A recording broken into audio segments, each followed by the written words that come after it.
The following is the second lesson in our Aajurroomiyyah course. It was originally recorded at al-Masjid al-Awwal on the 13th of Jumada al-Ula, 1440.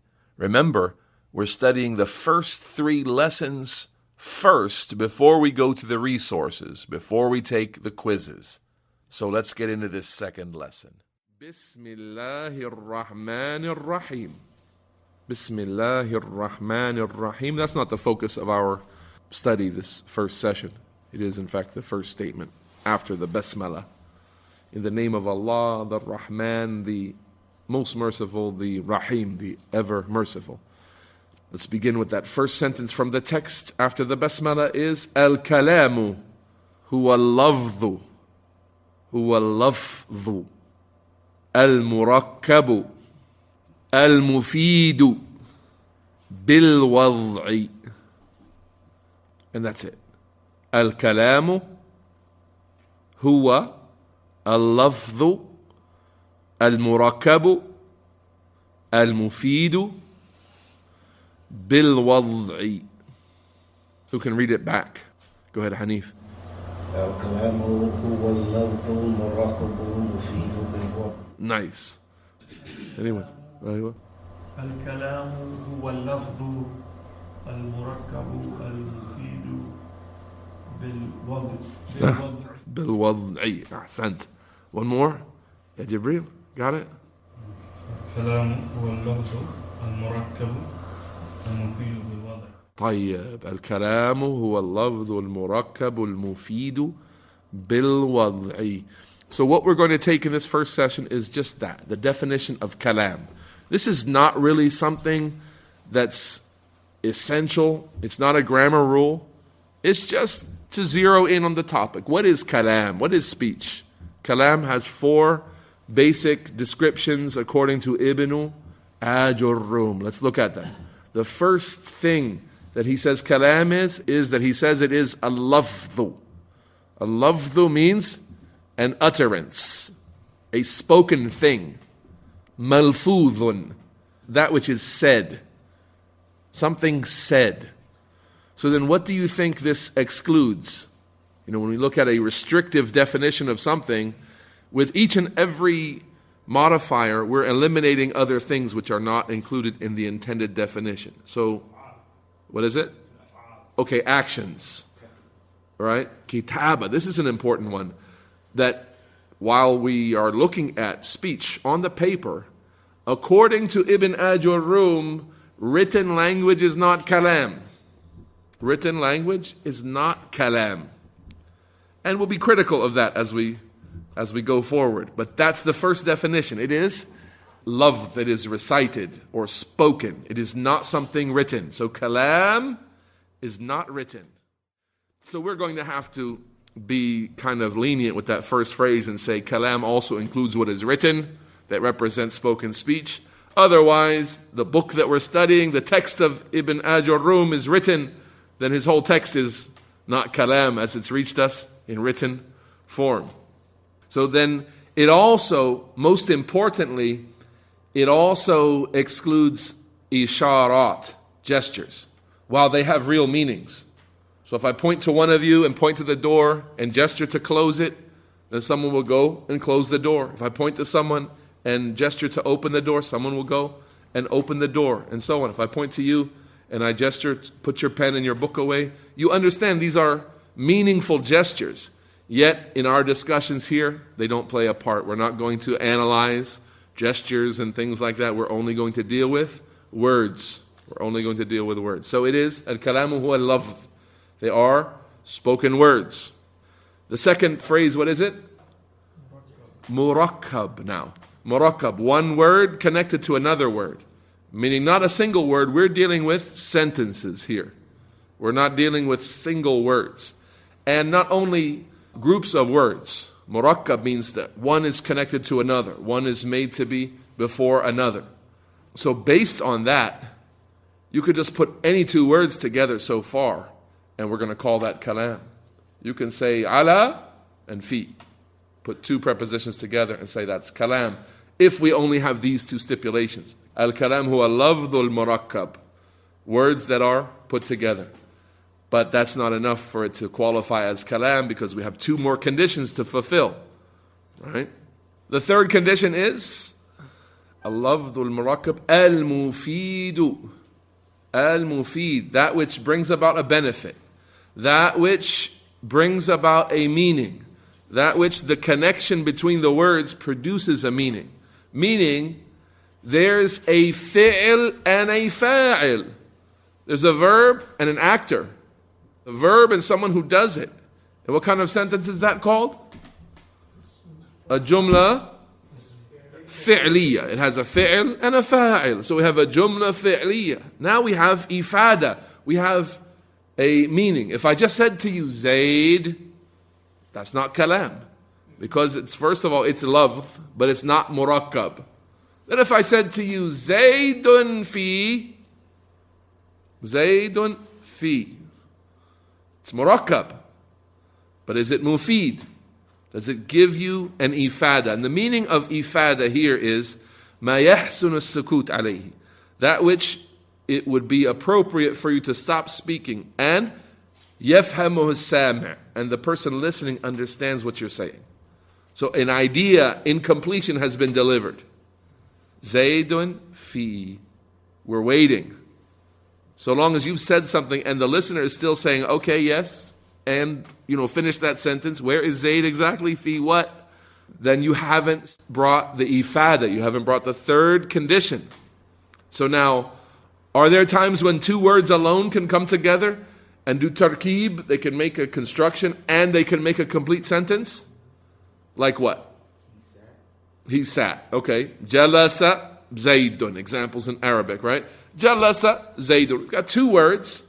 They are lafz and a lafz, a phrase, an uttered phrase and an uttered phrase. They are murakkab, we put them together, jalasa, along with Zayd, and they give an ifada. I have a person who did something. I have a complete idea. I'm not waiting for you to finish the sentence. So I have ifada has been accomplished. And we actually have in that case a wada' as well. The fourth condition is bil wad'i. Bil wad'i here means one of two cases, like Shaykh Ibn Uthaymeen mentioned, that it was intended speech and that it is speech how the Arabs use their words. So not like your example, Abdul Alim, was what? He sat. So we had a lafz and a second lafz. We had tarkib. We had ifada in English, but we didn't have bil wad' al-Arabi in the Arabic language.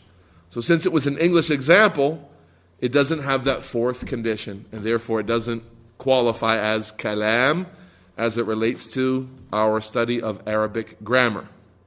So we need all four conditions to be present for something to be called kalam. And they have to be present lafzan aw taqdira. An important point. In wording or understood. They have to be present, either spoken in wording or understood. This kind of goes back to the beginning of our definition of kalam, that it has to be lafz. Now here, right away, we're violating it by saying it could be understood as well. And what I mean by that is, if someone says to you, masmuka, what's your name? And you reply, Ubaid. Is Ubaid kalam? A man saying, Ubaid. Is that kalam? Hanif, you say no. And Jibril says yes. So, Hanif, you say no, why? Because the word Ubaid is love. Ghayr murakkab, right? There's no tarkib here. Okay, so Ubaid is an Arabic word. It's a love, yeah? It gave us an ifada, but you're missing here the tarkib. You're missing here the attribute of it being murakkab. You're saying Ubaid is one single word. It's not murakkab. So then, any condition missing here means it's not kalam. So let's go to Jibril and find out why he said, yes, it actually qualifies as kalam. How do you have tarkib then? So his answer is, as understood, he's not just saying Ubaid. It's not like he came in the door and said, Ubaid. And it has no connection to anything. When he said Ubaid, it means Ismi Ubaid. It means my name is Ubaid. So now we have tarkib, We have lafz murakkab mufid bil wad'i. The tarkeeb here is understood but not spoken. In his response to Masmuka, what's your name? He says, Ubaid. And it's correct, it's Kalaam. It has an i'rab. If we were to do an i'rab of his answer, who knows what his answer would be? Anyone know? It would be a khabar. We're going to do i'rab of jumla ismiya and jumla fi'liya, mubtada and khabar.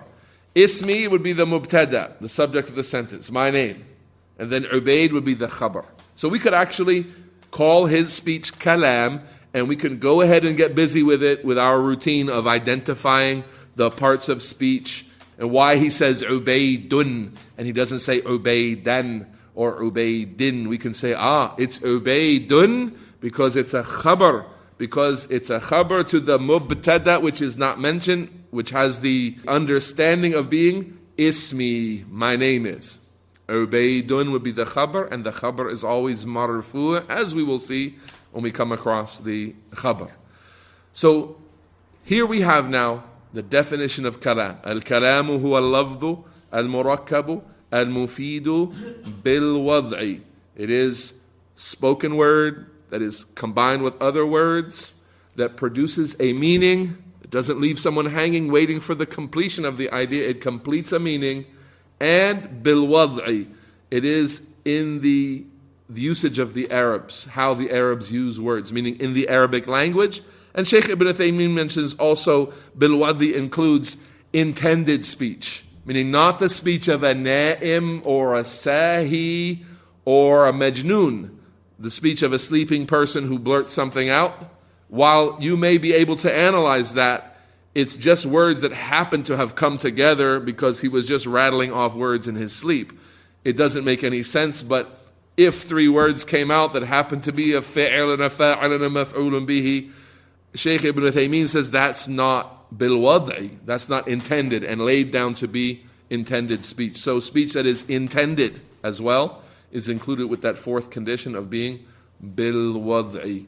Now, so you guys know, our goal in going through al-Aajurroomiyyah is to be brief and to keep it under 30 minutes of time so that we can have this added on to any night's class, especially in the winter when our Isha is at 7 o'clock, and then we add on a brief class and it doesn't delay you too much. Stores are still open, you can still get things on your way home and you're not really, we haven't taken your time. We could sit here for 90 minutes and I love al-Aajurroomiyyah, but most likely, a great number of people would be here for the first day and then only one or two people would ever show up again after that. So keeping it at 30 minutes or less, and right now we're at 22 minutes or 23 minutes, and we have completed our study of the definition of Kalaam. At this point, if there's a question or a concern or a comment, then we'll take it at this time. Anything not clear about the definition of speech or who the author of the book is, what the book is, the name of the book, and so on. If you don't have any questions, we'll close at this time, insha'Allah ta'ala. Naam. As-Sinhaji. Naam. The name of Ibn Ajurroom, or his nisbah, is As-Sinhaji. And I believe Sinhaj is a reference to an area in al-Maghrib, close to al-Fas. As-Sad, with Sad. Sinhaji. Sinhaji. He's not known as a Sinhaji. He's known as Ibn Ajurroom. And he's not known for much besides al-Muqaddimah al-Aajurroomiyyah. He has a few other works, but he's most known by this book that we are studying. The scholars say that the fact that this book for 700 years has become so heavily relied upon for beginners who are studying the Arabic language, that is a proof for the sincerity of the author, and Allah Ta'ala knows best. We ask Allah Ta'ala to reward him and bless him for what he has put forth. Sad means nas. When you have a book that has sad and sheen in front of the paragraphs, if you're reading a book of a scholar, it says sad, sheen, sad, sheen, sad, sheen. The sad is the nas, the original metin, the original text that's being explained. The sheen is the sharh, the explanation. So notice that the explanation that comes with this is after reading a full paragraph with actually some other ideas as well. Al-Kalamu huwa al-lafdhu al-murakkabu al-mufidu bil-wad'i. You say ifada. Does it have the same meaning as fa'ida? No. The fa'ida is the thing that's produced. Afada fa'ida, he produced a fa'ida. It's the thing that is produced. It's the result of the verb of ifada. Ifada is the making of a fa'ida, or the providing of a fa'ida, a benefit. Yeah, and what it means is a complete benefit in terms of communication. When I say that was kalamun mufid, the word kalam mufid as a term in grammar is like our term in English, a complete sentence versus an incomplete sentence. So kalamun mufid, while in any subject someone says, hada kalamun mufid, that's some beneficial words you've said. That's a general praise of the speech. However, when the grammarian says, hada kalamun mufid, it means that sentence is complete. Versus kalamun ghayru mufid, speech that is not mufid, meaning it doesn't yufidu fa'ida, it doesn't provide a complete thought. So when a group of words provides a complete thought and there's no need for additional words, that's called kalamun mufid. And that's from the third stipulated requirement of kalam, that it be mufid. Lafz, murakkab, mufid, bil wad'i. Yeah, that it is complete as an idea. هذا والله أعلم وصل اللهم وسلم وبارك على نبينا محمد وعلى آله وصحبه أجمعين. جزاكم الله خيرا. Would you guys like to meet tomorrow night as well after class? مرحبا بكم جميعا.